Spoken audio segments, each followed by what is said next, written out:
Assalamualaikum warahmatullahi ta'ala wabarakatuh. Anda bersama saya lagi sebagai Dr. Irwan bin Muhammad Ali dalam subjek Research Methodology. Untuk topik kali ini kita akan membincangkan berkenaan dengan Developing Research Ideas. So, are you ready to develop your research idea?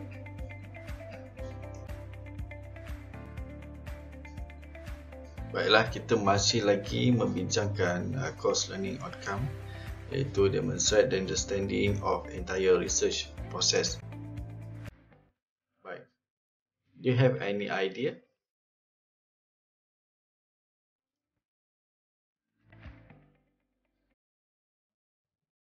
Developing research idea adalah merupakan langkah pertama yang perlu dilalui oleh setiap researcher.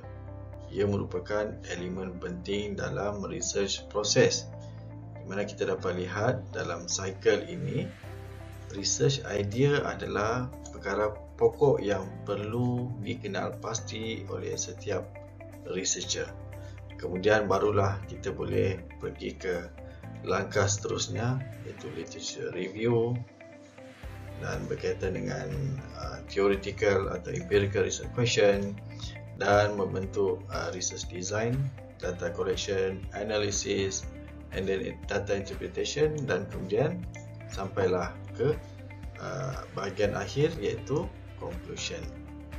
So, kita akan membincangkan lebih lanjut berkenaan dengan research idea dalam topik ini.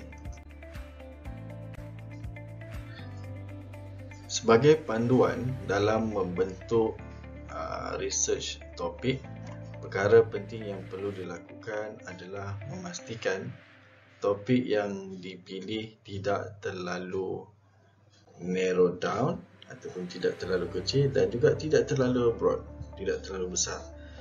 Jadi untuk menentukan skop kajian perlu mendapatkan beberapa information ataupun maklumat-maklumat terperinci berkenaan dengan topik yang akan dipilih.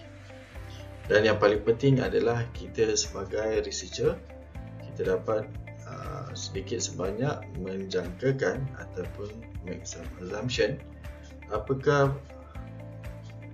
penemuan ataupun consequences of our research in the future. So, terdapat beberapa langkah penting yang perlu dilakukan dalam kita menentukan research topik.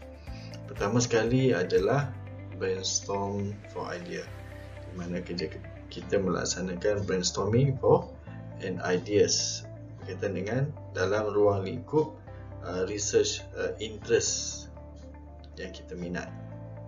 Kedua adalah choose a topic that will enable you to read and understand the literature. And yang ketiga, ensure that the topic is manageable and that material is available. Kita nak buat research, make sure data ataupun access towards data adalah available. Bermaksud research must be researchable. Research tu bolehlah di-researchkan.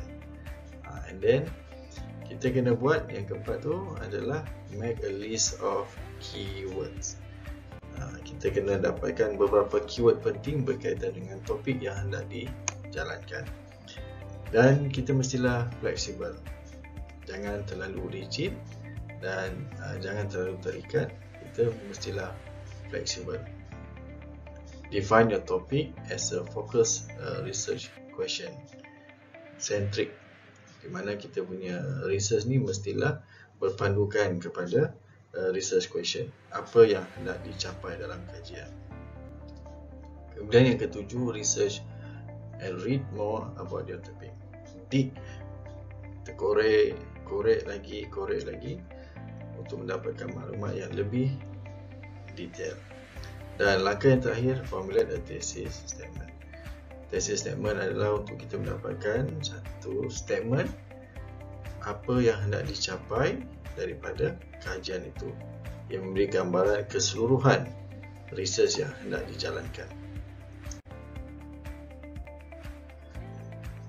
First, brainstorm for idea. So, how we do? kita mengeluarkan persoalan-persoalan, menimbulkan persoalan ataupun pertanyaan. Sebagai contoh, do you have any strong opinion on the current practice or specific in facilities management, ataupun kita minat bidang birding pathology. Is there any problem ataupun adakah sesuatu isu yang hendak dipelajari yang kita nak faham? Okay. Is there any aspect of a class that you are interested in learning more about?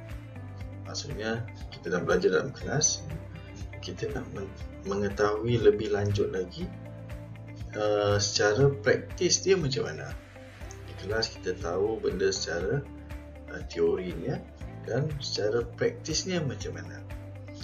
Dan kaedah nak brainstorm for idea juga adalah dengan bertanya dengan profesor ataupun your lecturers, classmate yang ada critical thinking lah. Okay.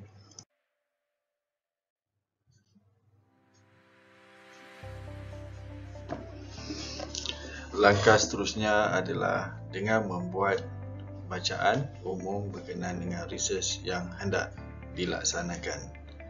Anda boleh mendapatkan maklumat-maklumat berkaitan dengan melayani website ataupun laman-laman yang menyediakan library, journal, database untuk mencari carian berkenaan dengan topik yang kita minat. Dan saya menyarankan untuk permulaan bolehlah membuat carian keyword di Google Scholar ataupun ResearchGate. Yang ketiga adalah fokus kepada research yang hendak dibuat. Tumpuannya adalah pertama, research yang hendak dibuat dari segi geographical area hendak dibuat Semenanjung, yang buat dekat Perak ataupun certain state. Kedua adalah culture, berkenaan dengan adakah research yang dikaji itu mempengaruhi local culture ataupun sebaliknya. Kemudian yang ketiga adalah time frame, kajian yang hendak dibuat dalam tempoh yang jangka masa berapa lama. Sebagai contoh, undergraduate you ada tempoh lebih kurang setahun. Itu pun bukan solid setahun, sebab dalam masa yang sama you kena ambil subjek-subjek lain. So ada kekangan yang sangat besar di situ. So kena rancang sebaik mungkin. Kemudian yang keempat adalah disiplin. Kena pastikan kajian yang hendak dibuat adalah dalam disiplin ataupun dalam bidang pengkhususan. Kalau sebagai contoh, you sebagai birding surveyor, takkan kita nak buat kajian berkenaan dengan COVID-19 punya virus, how they spread. So tu agak mustahil. So disiplin kena betul. Dan yang last sekali adalah population group. Target responden ataupun siapakah kita punya population, potential sample yang akan kita ambil. Kita kena ada dalam fikiran, kita kena fokus itu. Seterusnya, setelah melalui peringkat-peringkat ataupun step-step yang awal, sudah tentu dalam pemerhatian ataupun dalam benak fikiran terdapat beberapa keyword ataupun kata kunci yang bermain-main di dalam fikiran. Sebagai contoh, kita nak buat kajian berkenaan dengan facilities management. Sudah tentu keyword yang akan kita gunakan adalah facilities management, building performance, maintenance management ataupun building management, ataupun keyword yang berkaitan ataupun yang ada direct relationship dengan keyword yang kita gunakan, sama ada dalam bentuk term yang sama ataupun sinonim kepada term yang kita gunakan, dan kita buat carian di dalam laman-laman ataupun website yang berkaitan. Sebagai contoh, kita direct ke Google search ataupun nasihat saya menggunakan Google Scholar untuk dapat carian keyword berkaitan. Be flexible. Jangan terlalu rigid dengan topik yang hendak dibuat. Sebagai contoh, ada topik yang kita betul-betul minat nak buat, tapi disebabkan terdapat kekangan dari segi akses kepada data sangat sukar, jadi kita kenalah fleksibel sikit, kita adjust sikit, buatlah research yang data ada accessible yang boleh, yang bagus, dan jangan terlalu rigid. Langkah yang seterusnya adalah menentukan daripada topik yang telah dikenal pasti untuk kita membangunkan research question. Sebagai contoh, idea ataupun isu yang hendak dijalankan kajian berkenaan dengan facilities management. So research questionnya, contoh research question adalah how has building surveyor influenced facilities management?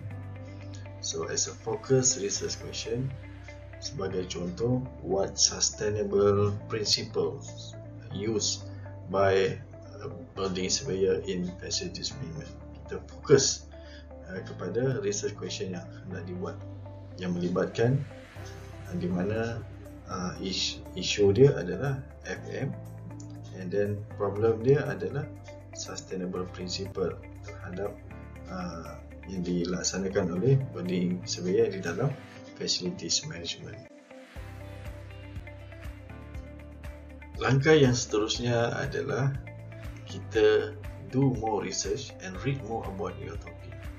Kita dah kecilkan research, kita fokus lagi, and then fokus ke dalam lagi, and then dengan mendapatkan lebih banyak maklumat berdasarkan kepada research question yang telah diandaikan ataupun yang telah dibentuk previously. Dengan adanya research question ini, kita akan lebih fokus kepada topik dengan beberapa fokus kepada literature review yang berkaitan dengan bidang yang hendak dikaji. Tanpa melalui research question ataupun pembentukan research question yang baik, kita akan gagal untuk fokus terhadap research topik yang hendak dibuat. Kemudian langkah yang terakhir adalah formulate a thesis statement. Dengan proses yang telah dilaksanakan daripada peringkat 1, step 1 sampailah step 7, kemudian kita akan memformulasikan thesis statement sama ada dalam satu statement yang padat ataupun dua statement yang mewakili keseluruhan topik yang hendak dibuat, daripada topiknya yang umum and then secara terperinci bagi menjawab research question yang telah digambarkan sebelum ini.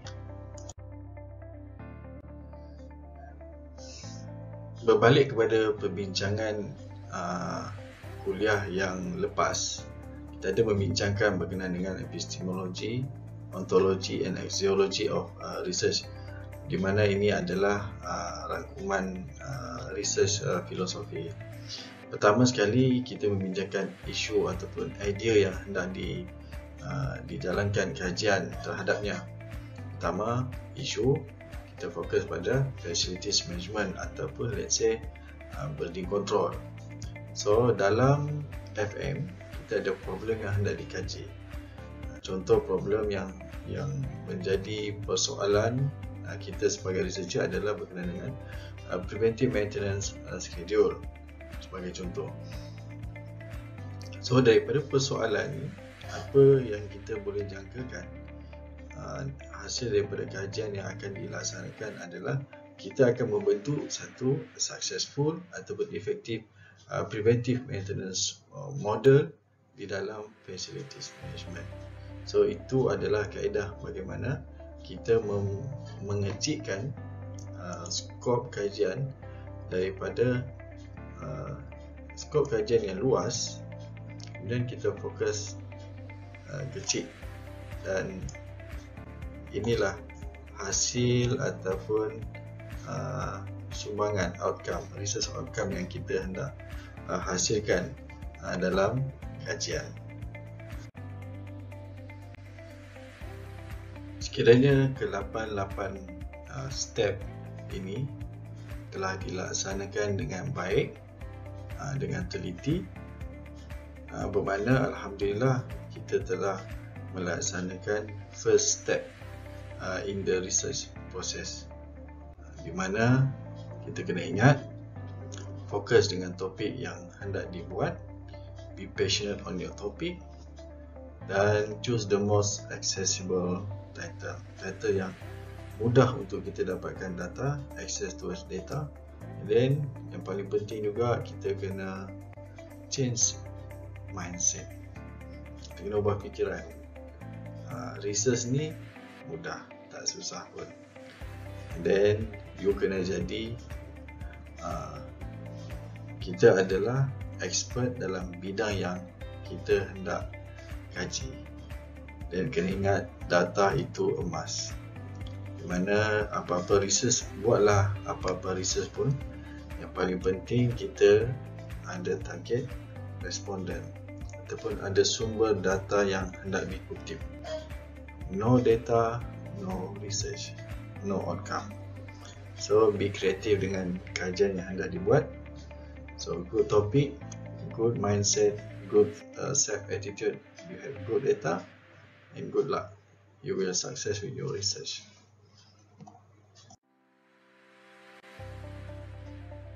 Alhamdulillah, sekian dulu untuk perbincangan kita pada kali ini berkenaan dengan developing research idea. Diharapkan tuan-tuan dan puan-puan mendapat sedikit sebanyak manfaat untuk memulakan kajian pada peringkat undergraduate ataupun peringkat postgraduate nanti. So, semoga terus sukses dan bolehlah mulakan langkah-langkah yang patut dalam mengenal pasti research topik yang hendak dibuat. Di samping itu, disertakan juga beberapa pautan video YouTube berkaitan dengan developing research idea. Sampai kita berjumpa lagi.